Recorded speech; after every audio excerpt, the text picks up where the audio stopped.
Welcome to The Best Part Is with Sid Adee. I'm Sid, a writer, actor, and a connoisseur of all things geekdom.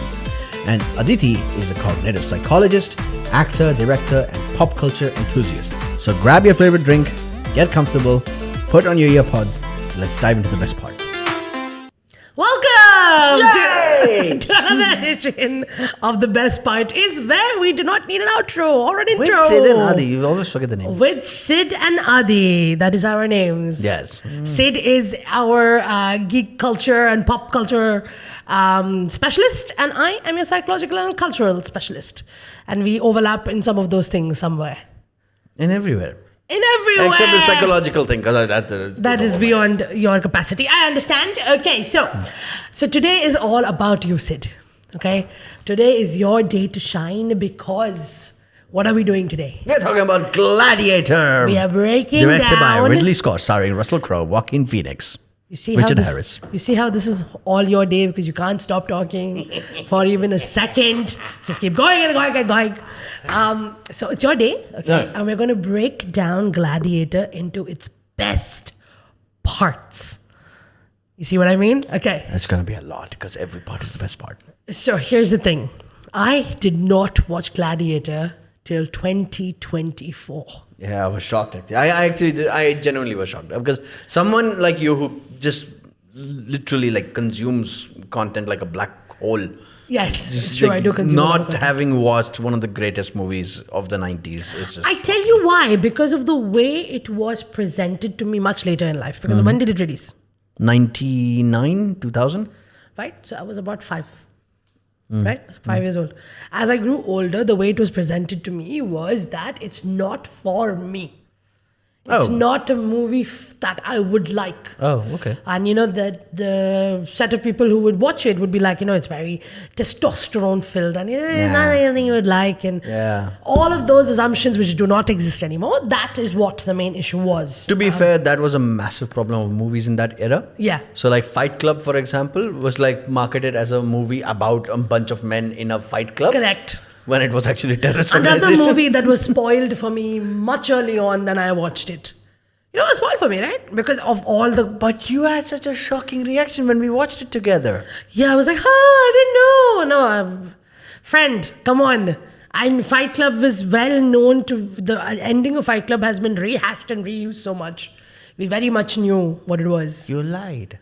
I was acting. Because that is one of the things I do. I'm a cognitive psychologist, cognitive training director, and a working actor. You're a liar is what you are. That's correct.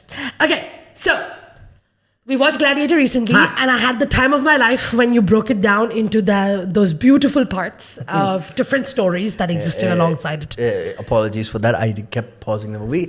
Guess what happened in this part? Guess what happened in that part? But I enjoyed it nonetheless, right? Thank you. So that's what we're going to do now. Okay. We're going to break it down, and we're going to watch and talk about parts. Okay, so let's start simply with what is Gladiator? So, Gladiator is a movie directed by Ridley Scott, starring Russell Crowe, who was convinced through a lot of trials and tribulations to do the part. And, of course, Richard Harris, Joaquin Phoenix, Oliver Reed. But the best part about Gladiator is that it is not the movie Ridley Scott wanted to make. What do you mean? So, the original movie that he wanted to make was much grander. Oh, like a spectacle in nature. A very massive spectacle in nature. The story was pretty much the same, but he was limited by the technology of his time. For example, he wanted a rhinoceros. The rhino. Yes. Oh. And I am so upset that I saw the trailer because I hadn't seen the trailer. This is the trailer of Gladiator 2, ladies and gentlemen. Yeah, the Gladiator 2. I hadn't seen the trailer. And before watching the trailer, I told you, I am sure a rhinoceros will be there in Gladiator 2. You did, yeah, you mentioned it. And then I saw the trailer and I just flipped. Oh, yeah, you mentioned it. Because okay, I'm getting ahead of myself. Okay. So basically what had happened was Ridley Scott saw a painting of a gladiator in an art gallery. And he fell in love with that painting. And he was like, I want to make a movie on the Colosseum battles. And he went through the history and the texts and everything. And he came up with a rough script in his head, a 32-page script. He made a 32-page script. He wrote a 32-page script ending with the death of, spoilers. Spoilers. Just spoiling it. Many Marcus other- Aurelius. Yeah. So the death of the Emperor Marcus Aurelius, spoilers, was where he had written till, and he 32-page script is roughly 32 to 40 minutes, isn't it? Yep, On stage give it or is. take, yeah, On stage it is. yeah. I think on screen on translated to screen 45. it's even more because like for example, you have like single lines that say shot of the forest. Correct. Like, So it's lesser, you mean? no, I mean it can be more than 30 It can minutes. be more. So it can be about 45 minutes. So he worked with that to make a whole movie. Yeah, but then it kept changing. So one of the biggest reasons it changed, and let's start with the first factoid about Gladiator. First factoid. Is Proximo. Okay. He was played by an actor called Oliver Reed. Right. Now, the late Oliver Reed, unfortunately passed away during the filming of the movie. While the movie was being made. While the movie was being made, and he had filmed so many of his scenes that if they recast him, they would have to film those scenes again. But Proximo was he's vital to the plot. He is much more vital than he actually ended up being. So he's already vital. He was supposed to be much more vital. So Proximo, let's first discuss his death as out of respect to him. So unfortunately, he was a recovering alcoholic, and one of the reasons that Ridley Scott was hesitant to cast him was because of that. And he made a promise to Ridley Scott that I will not drink anything aside from weekends. However, that fateful night, he was taken to a local pub in Malta. Okay. And a group of sailors. Now, this is where the accounts differ. I would prefer to take the account of his friend, a fellow actor whose name I'm forgetting right now, so I will not name him. But his fellow actor, a friend of his who was a longtime friend, said that it was a tragedy that Oliver. People kept saying that he went out the way he would have liked, doing what he enjoyed. Oh, okay. But he said, I completely disagree with that because he was trying to fix himself. He was trying to, beat his addiction. To be fair, it's one of the hardest things to beat. Addiction is not easy It's to overcome. not easy, and I hate these new age these alpha sigma people who keep going like, oh, you need to have willpower and you can quit it. I'm like, if you haven't gone through If you it, break don't it know. down into 12 days in one day. What? If you chop 4 hours. You're break down the first You're 4. an idiot if you think your 24 hours is Yeah. one day. I have 1 second as one day. Correct. If you take the first 4 hours of your day, that's one day. Okay? Oh. And if those 4 hours you don't drink, then that's one day without drinking. You do 4 hours in one day. I do 1 second one day. Oh, look at you. Look at you. Every second that you don't drink is one day. You said that sentence, 3 days got over. So, as a recovering alcoholic, not to make jokes of any of this, but Yeah, that yeah, is a very hard thing to go through. and that is one of the hardest things. Imagine being in such a high pressure situation and being such a vital role and having that pressure on your back. and not getting along with the lead actor. He and Russell Crowe were not friends at all. Oh, really? No, we're not friends at Wow, all. They more used things. to. They just didn't get along. And Russell Crowe has said that one of his Oliver Reed came to him in dreams after he passed away. Okay. And he said one of his wishes were like they had gotten along well, but in that moment you don't realize that something like this can happen. So they just didn't get along on set because it was, and which is so shocking because their chemistry in the movie is just so good. It's testament to the fantastic actors that they Yeah. are. But then going back to your point, so Well, sailors. sorry. So there were a bunch of sailors who challenged him to a drinking contest, and in a legendary contest, he had 8 pints of German lager, a dozen shot of rum, half a bottle of whiskey, and a few shots of Hennessy. Wow. This is after not drinking for a very long time. He was drinking on weekends. Socially. He had limited himself. Okay, good. So he was trying to get better, work on his I would like to think that he had gotten better, and apparently, from what his friend, who I was saying, was like, his friend hated the fact that people said that he went out doing what he enjoyed. Yeah. He said this is not true. He was trying to improve. He was trying to beat it. He was trying to get better, and that he was pressured into that contest, and he said, "I wish he had walked away, but he didn't." So that was one of the things. But after he passed away, there was a huge So debate. the drinking, he got alcohol poisoning, you're saying? Yeah. Oh, wow. Okay. So after this happened, there was huge impact. May I have the pen? Sure. So there was a huge impact because I need to just formulate this. There was a huge impact on the storyline. So the original storyline and what we got in the end was more or less the same. There were supposed to be 5 gladiator battles. Right. The first gladiator battle happens when he first becomes a slave, Maximus. Yes. The second again happens in the same place, but now he does that iconic line, "Are you not entertained?" Yes. That is the iconic line. Yes. The third one happens in the Grand Colosseum, where he finally embraces his role as a leader, where we get that iconic scene where that man wets himself and he steps away from him, not because he's disgusted by the urine, because, well, he's a soldier, he's seen blood and Right, stuff. yeah. He's not disgusted by the urine. He doesn't want to get infected by his cowardice. Right, yeah. So he takes a step away. There's that Because iconic scene. Maximus is a... Brave commander. Exactly. So that is the third fight, a gladiator fight. Now the fourth one is one that was impacted. The fifth one again remained the same, which is between forgot the name. Oh my God, I forgot the name of what was Joaquin Phoenix's character's name. Do you want me to do a quick... Commodus. Okay. Sorry. Commodus. Sorry, I was very upset with myself.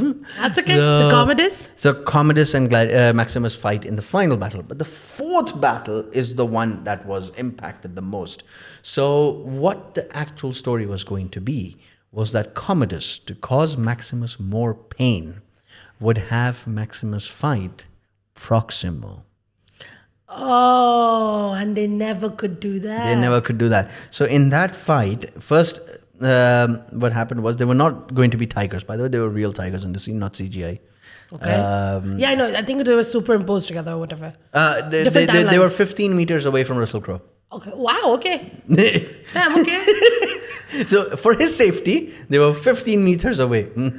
I don't know how Russell Crowe decided, you know what? I can do it. I can do it. I would not do it in a million years. I would be like, tiger. Just to remind everybody, that's a tiger. That's a tiger. It has Maybe claws. chain, it's tiger. 15 meters is nothing. 1 pound is 15 meters for that. Yeah, but they animal. could. I mean, It's chained, Yeah. yes, but still, I mean, like, it's a mechanical failure waiting to happen. So I don't know. So there were real tigers in that. So the actual scene was Proximo would come out, and this would be little backstory for Proximo for those of you who haven't. So here's watched the it. best part. I like that you're showing how we will be circling in these thoughts. Bear with us, but we'll get to the point. Yes, we will get to the point. I'm sorry. So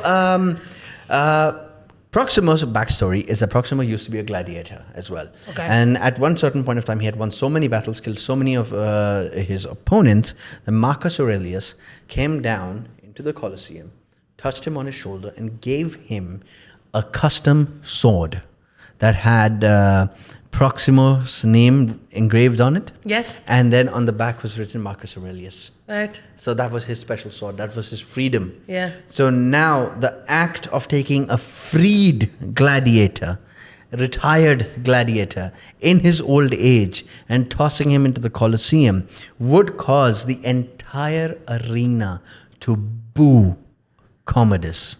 Oh, that would have really contributed to the fall. Yes. This Commodus was all about people pleasing. Yes. He wanted to hear the people, Yes. And then, you know that whole moment at the end of that fight that comes, where he raises his sword to kill that gladiator, and Commodus gets up and he goes, kill him. Thumbs down. Which is another thing which I have to do. Yeah, we have to circle back to that one. So you remind me, I'll forget. I will. So he says, kill him. Right. And, Maximus looks at him and he's like, oh, you want me to kill him? And he drops the sword and he's like, and then the entire crowd starts chanting, Maximus the merciful, Maximus the merciful. Or just merciful.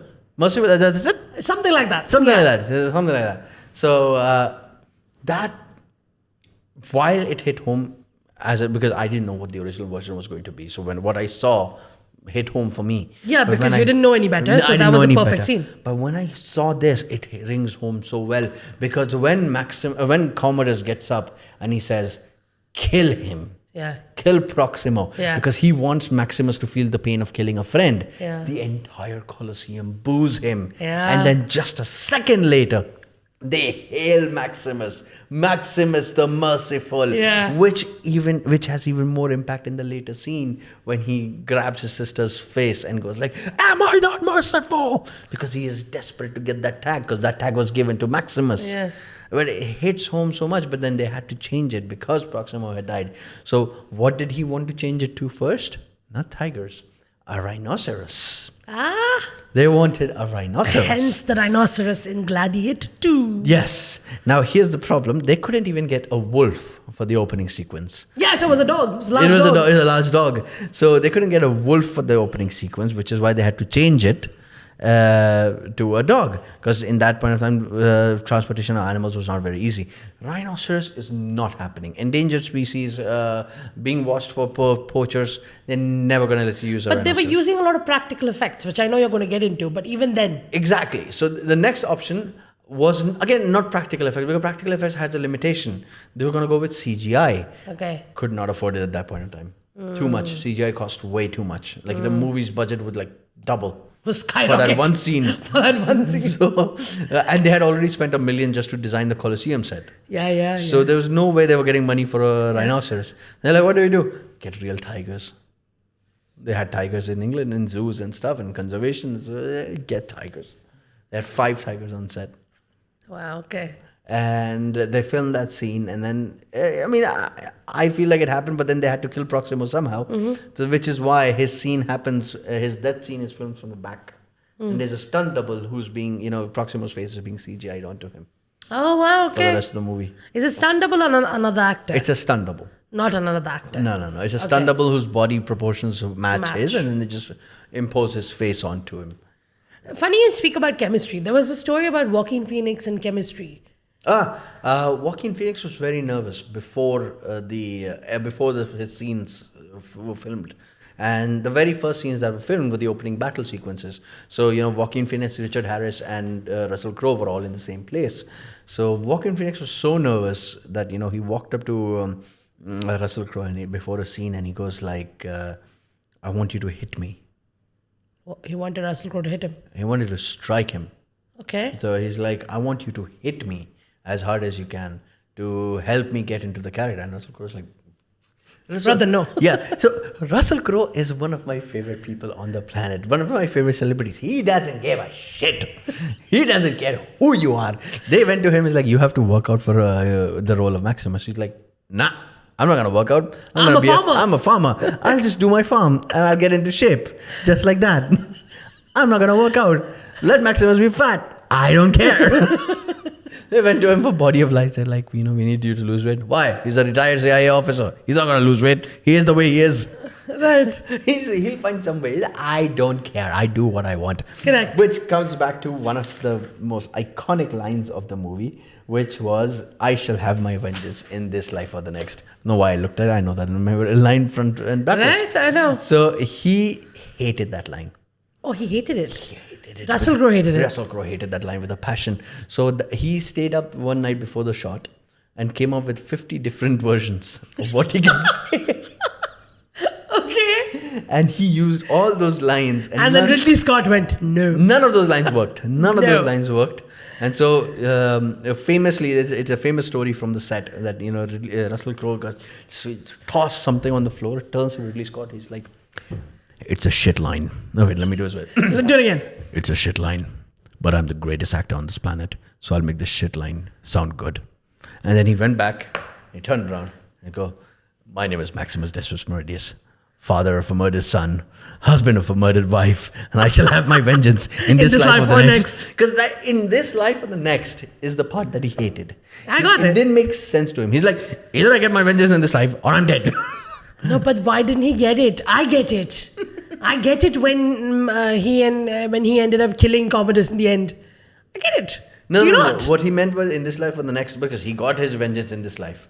What he meant was in this life or the next was twofold. One was the religious version. Yes. Where, I'll Because they have so much of that conversation between him and the other slave. Fields of Elysium. Yes. Yeah? So, one was the religious context, when I will find you in the fields of Elysium. Commodus was not making it to Elysium, but still. That was very fast. You want to say that again? Oh. So one was the religious context where he said that, Commodus, he will see Commodus in the fields of Elysium, which I don't think Commodus is making because Elysium is heaven. Right. So that was one factor. The other factor, what I thought was like he will bring Commodus to a point that even if he kills Maximus, his empire will crumble around him. Right. Which is what actually happened in history. So in history, there's no Maximus.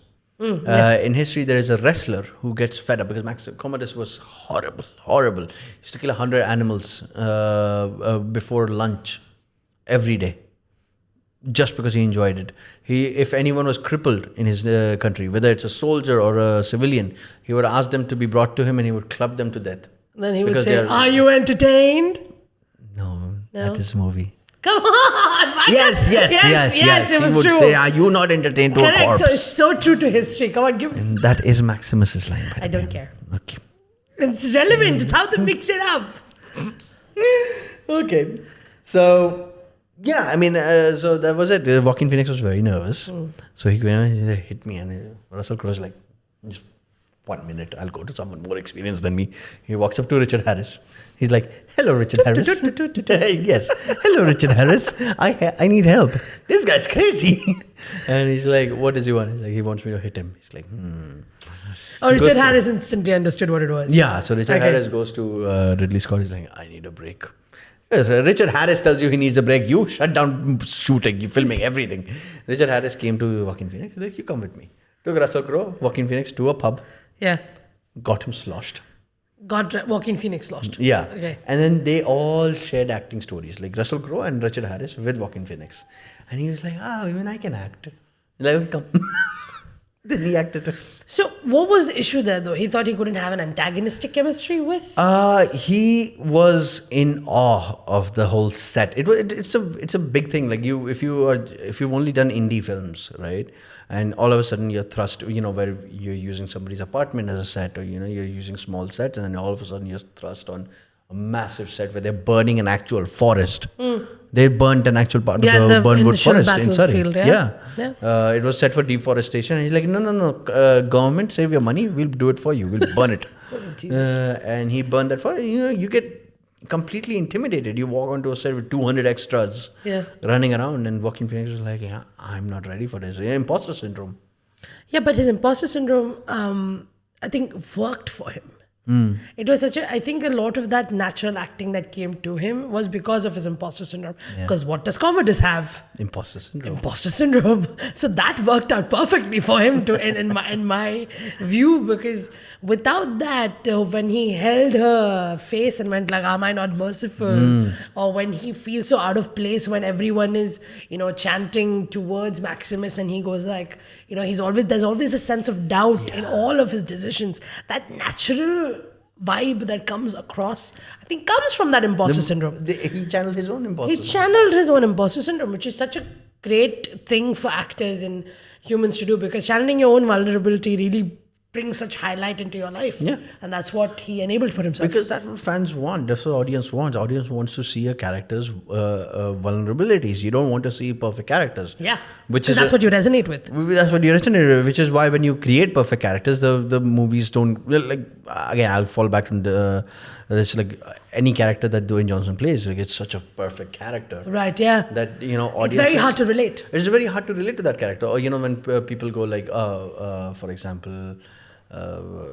any of the Star Wars films that have come out where the lead character is there, if the lead character is a female, in their idea, in their mind, if they have to be feminist, then they have to make the character perfect. She has no flaws. Right, yeah. And even her flaws are like something which is basically a strength. It's like how we go to an interview and we say, what is your biggest flaw? Oh, I'm always working hard for other people.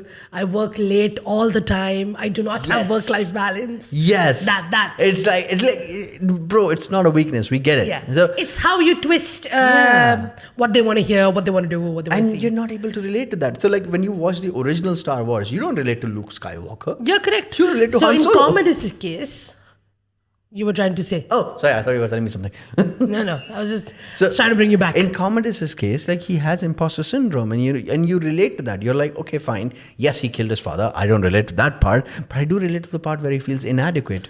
And I think the benefit here is what Ridley Scott was also trying to do was, and what Richard Harris probably saw at the time, was that yes, Joaquin Phoenix has a lot of imposter syndrome, and we don't want to relate to the villain of the movie, but it really helps as a watcher that if you cannot relate to someone who is as the powerful commander that is Maximus, who steps away when people show the first sign of cowardice. Yeah. If you don't want to go to that way, you can appreciate, you can admire it, you can root for it. Yeah. But you want to go towards the other side and go like, you know what, I don't like your vulnerabilities. I don't like this. You should do better. Yeah. That also helps in the way of promoting or you appreciating Maximus more. Yeah. Because not only did they give him that whole, killing of his child, killing of his wife, give him that trauma. Build that trauma up. It's a building of all of these nuances that are kind of mentally healthy, challenging for them, which is not in the narrative plot line. It's the nuance that you pick up. Yeah. It's the characterizations that you pick up. So in that moment, you pick up that, oh, look, he's traumatized. Man's killed his dad, and in that between, you're just like, okay, I'm obviously rooting for this guy, but I cannot relate to him. But his vulnerabilities make me sick. Yeah. That kind of thing. So that's such a beautiful, I don't know how you make that into a movie, pack it all up with gladiator scenes, when the main focus of that movie is battles in the Colosseum. Yeah.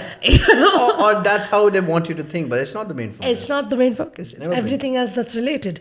And that's one of my highlights is when the thumb. Putting down the thumb, right? When he wants to say something else. Yes. So in ancient Rome, this is not let him live. Up. This is not let him die. So thumbs up is not. Basically, it's your sword position. Correct. So thumbs up is not. Thumbs up is raise your sword. Raise your sword. And then bring it down on his head. So thumbs up is kill. Kill. And thumbs down is don't kill. Sheath your sword. Sheath your sword. Okay. Yeah. But what happened was initially in the first scene when they actually filmed it that way, when Commodus did this, and Commodus did thumbs down. Oh, sorry. Commodus did this. Thumbs up. Thumbs up. And Russell Crowe drops the sword.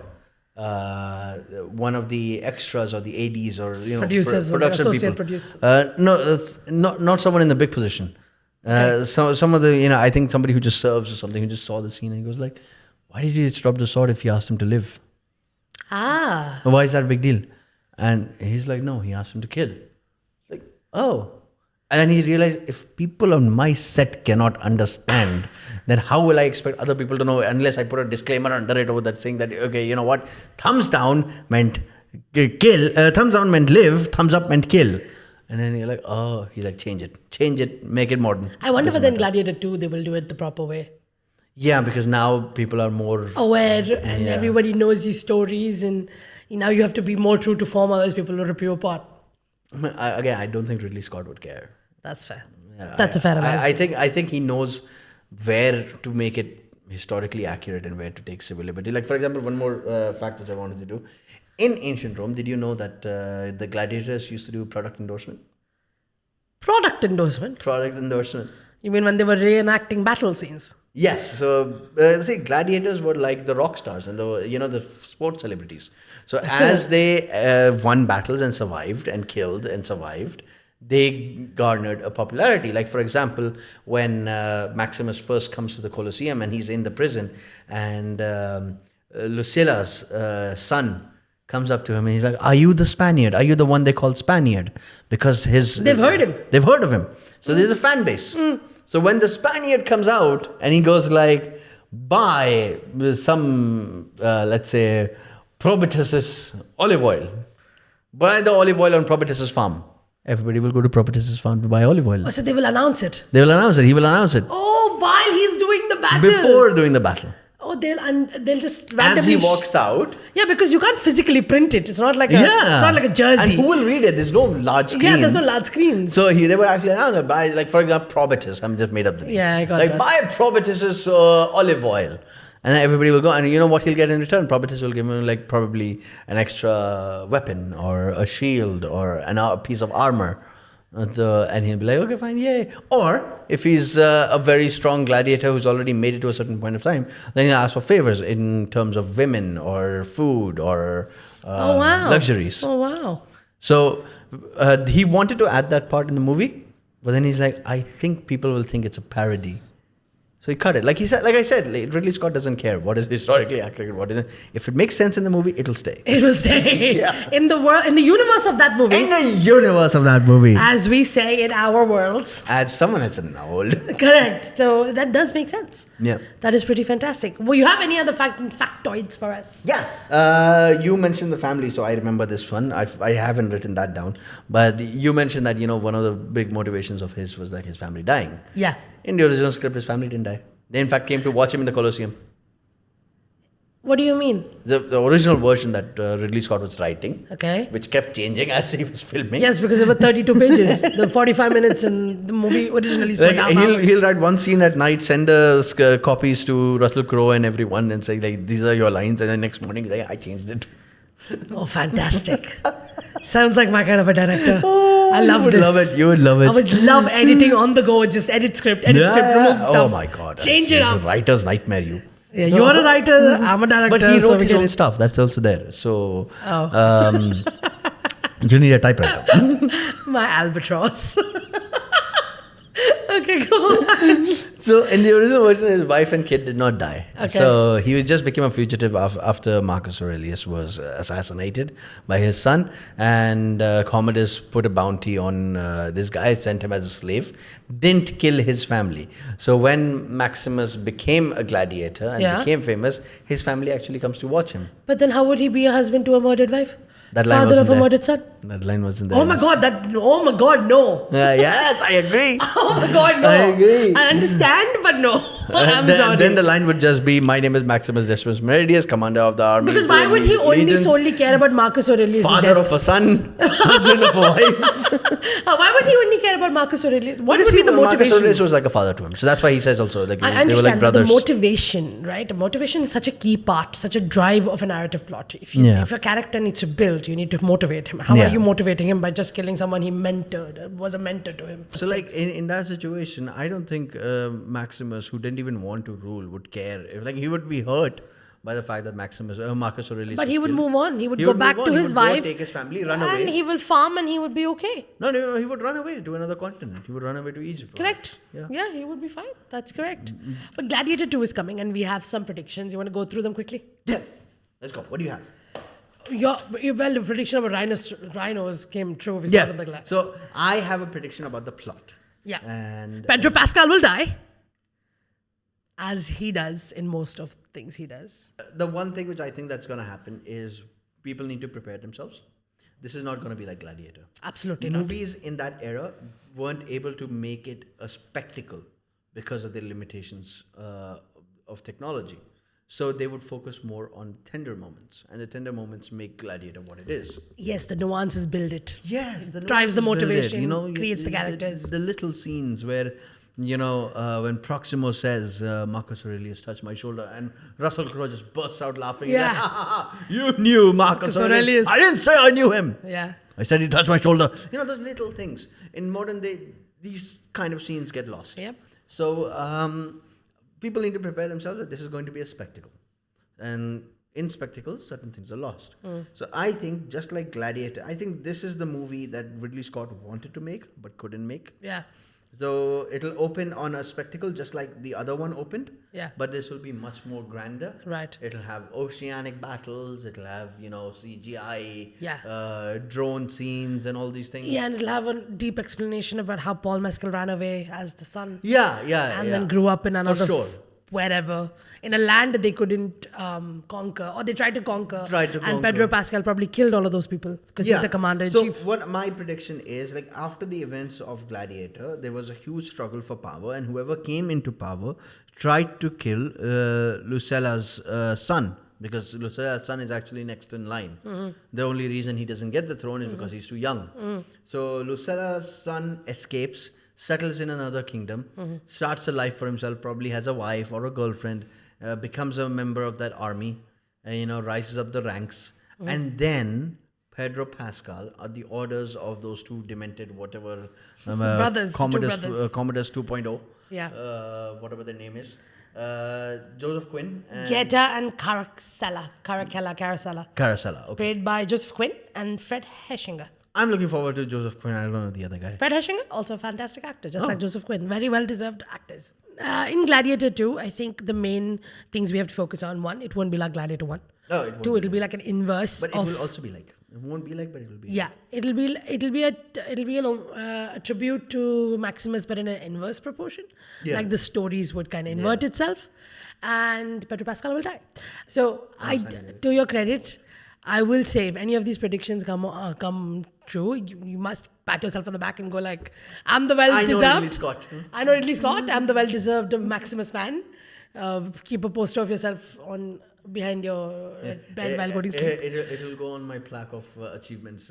I asked Dennis Villeneuve a question he liked. I predicted Ridley Scott's movie. Next up, Martin Scorsese. Yeah, you can say that. Writer, director, spoke to Denis Villeneuve. Predicted Gladiator 2. There you go. There you go. That's your thing. That's my thing. But thank you very much for all the best parts of Anytime. Gladiator and Gladiator 2. And I will catch you next time. Let me just check if I missed something. We do not care. I appreciate you, Sid. Bye-bye. Say bye-bye, Sid. No, final fact. Bye-bye. The best part is Russell Crowe described his own house in the farmhouse when he was describing his house to Marcus Aurelius. And that's it. Bye-bye. Tata. Take care. Thanks for listening to Best Part Is with Sid Adee. We hope you enjoyed this episode as much as we did. If you loved what you heard, make sure to subscribe, rate, and leave a review on your favorite podcast platform. Stay curious, stay inspired, and keep looking for the best part in everything. This is Sid Adee signing off. See you in the next episode of Best Part Is.